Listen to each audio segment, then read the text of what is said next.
wrestling fans, I'm going to tell you, if WWE thought that In Your House was a nothing show, if WWE thought that In Your House sucked as a pay-per-view, if WWE thought that In Your House was a throwaway show back in 1995 and 1996, then they really are trying to replicate it and make Extreme Rules and all the B-level pay-per-views seem just like In Your House.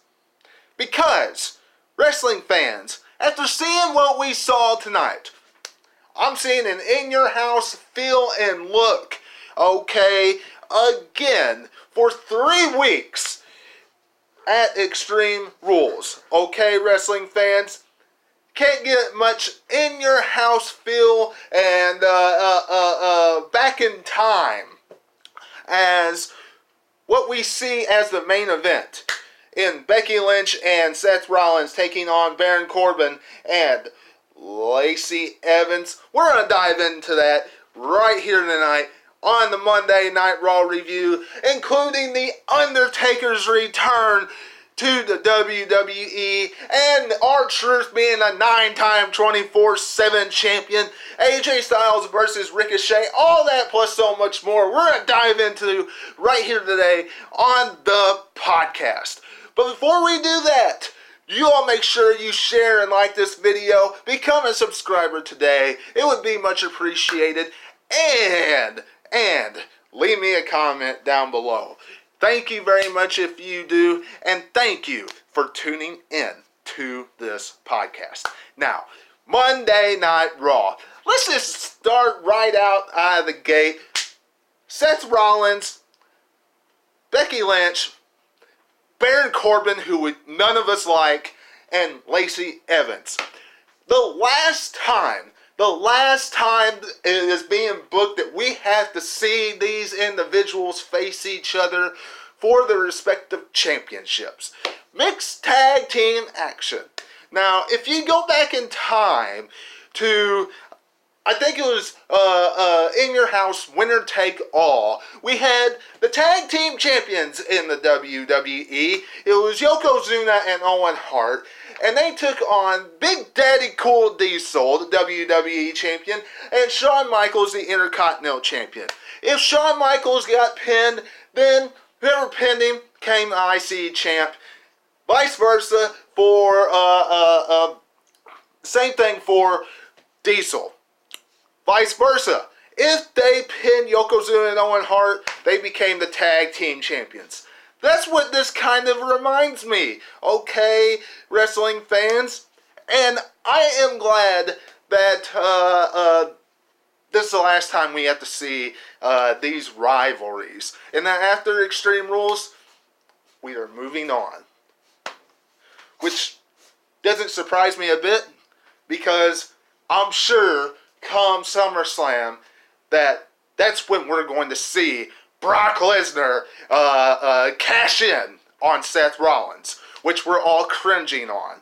Okay, Seth Rollins getting cashed in on, and Fox seeing possibly 2 different champions, okay, in the WWE. Ugh. We'll have to wait and see what happens.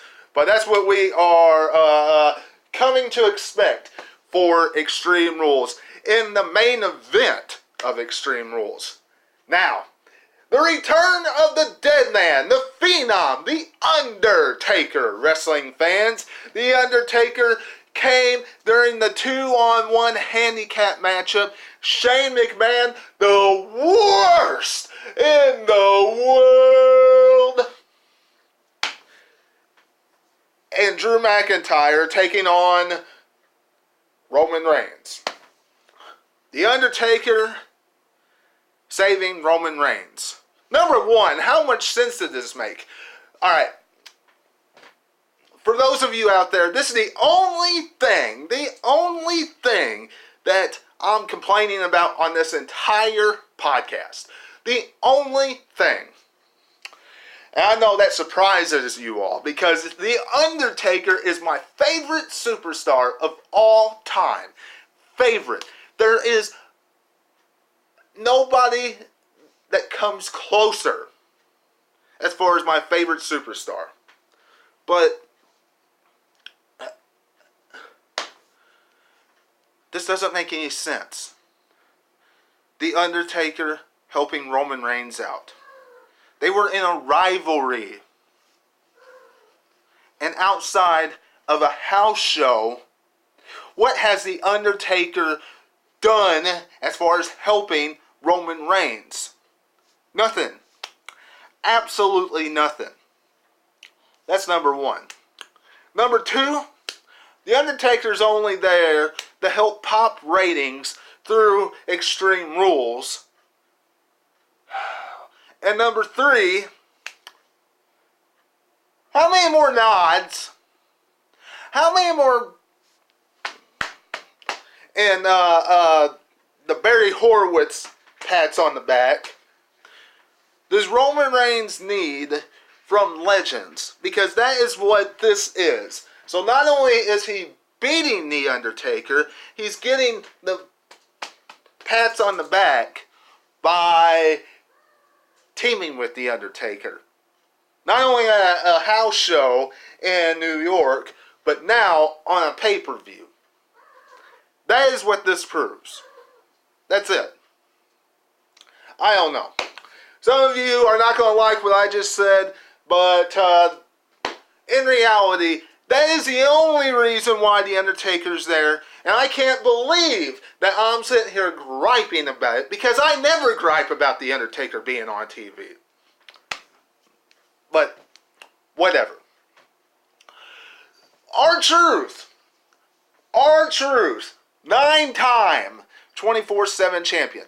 9-time. You know, people have been saying on the internet that the 24/7 championship is the most entertaining aspect of Monday Night Raw. The most entertaining aspect of WWE television completely. I don't know about all that, but I do know this. The fact that he's a 9-time champion, and it hasn't even been, 2 months yet? It's been in existence for a month and a half maybe, something like that. And he's held it 9 times. That's a little much, if you ask me. A little much. So while I like the shenanigans and that kind of stuff of it, could cut down on how many times people flip-flop the title. Okay? Cut down how many times people flip-flop it. Sami Zayn versus Kofi Kingston. Now, this whole thing with Kofi Kingston, Sami Zayn, Kevin Owens, and all that stuff, Kofi Kingston beat Sami Zayn and Kevin Owens tonight. I don't want to see them inside the squared circle for a while. I don't. Especially what happened after the matchups. Samoa Joe attacked Kofi Kingston. That's great. Best person for Extreme Rules. Best person. Now, if Shane McMahon ends up taking the title off Kofi Kingston at SummerSlam, it's a shame that Samoa Joe is just there as buying time. Just, let's put Samoa Joe here for Kofi Kingston to beat, because we know what the outcome is. Shane McMahon being the WWE champion at SummerSlam. But you can't ask for a better heel right now to face Kofi Kingston than Samoa Joe. And it would make for a good dynamic, good storyline. That was perfect after those 2 matches. Him coming out, attacking him, and then putting him to sleep with the Coquille clutch. So I really liked it. Perfect storytelling for that situation. Naomi versus Alexa Bliss. Whatever.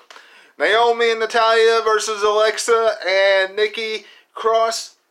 showing a little friction, showing a little confusion with Nikki and Alexa. Once again, whatever. Who cares? I don't, and I'm sure you don't either. The Usos and New Day took on the Revival, Eric Rowan, and Daniel Bryan. Few things here. I understand that Daniel Bryan is, and somebody that follows my channel a lot, a loyal subscriber, pointed this out to me after I made a comment on Facebook about it, about how he's not Washington's champion, he's the planet's champion. Okay. Alright. Daniel Bryan is the planet's champion, but he's from Washington. Okay? There is no reason, and WWE does this from an awful lot. There's no reason why Daniel Bryan should be losing. First, I understand why they did, to give the Revival more wrestling time, seeing how they have the tag team titles, and they're still trying to get them to re-sign their contracts. But there's no reason why he should have lost that quickly in his home state. None. Especially when he's getting that type of reaction. WWE, why do you have to criticize the fans, correct the fans, tell the fans at home, the audience at home, that this is not the way the fans usually act? The fans always boo Daniel Bryan. So what? So what? Fans are reacting how they want to. It's in his home state. WWE doesn't need to go and tell the people that are watching at home that, oh, well, Daniel Bryan's a heel. That's like saying that, oh, well, the fan, that's like them saying, oh, well, Roman Reigns is a babyface, but the fans boo him. You remember when they used to do that? All the time, constantly. They never abundantly tried to cover that up, because it was every arena. No sense in WWE doing that. Really don't like it when they do that. They need to cut that out. Okay, Corey Graves? AJ Styles versus Ricochet. Oh, another thing about that 8-man tag team matchup. They said number one contenders, the number one challengers for the respective titles were Usos and the New Day. What about Heavy Machinery? What about Heavy Machinery? They were just the number one contenders. What has the Usos done? No, or the New Day done? I understand they are the bigger names. I understand, okay, New Day and, Usos and Revival. But what has the New Day done? Bigger names, I get it. But Heavy Machinery, just in a rivalry. Why did that end the rivalry? Why? Somebody explain that to me. That's one of the only things. I know I said the Undertaker was the only thing that I was going to gripe about. But that right there, I really don't get, outside of them being bigger names, them cutting that off. And AJ Styles versus Ricochet, if somebody does not like that for the United States Championship rivalry, I don't know what to tell you. Remember when AJ Styles was in the United States Championship rivalry and he held the United States Championship for a length of time? Brought back some prestige to that title. Except this time, nothing against Kevin Owens. Nothing against Kevin Owens, okay? AJ Styles versus Ricochet will put on some much better matches, because AJ Styles versus Ricochet have better chemistry than KO and AJ Styles do, in my estimation. And they'll make for a really good rivalry. Okay? Can't wait to see more of that. And y'all let me know what you're thinking about all this in the comments below.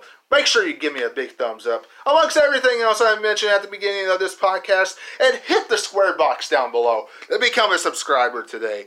And until I see you again, this is Webby, and I'll catch you on the other side. Talk to you later.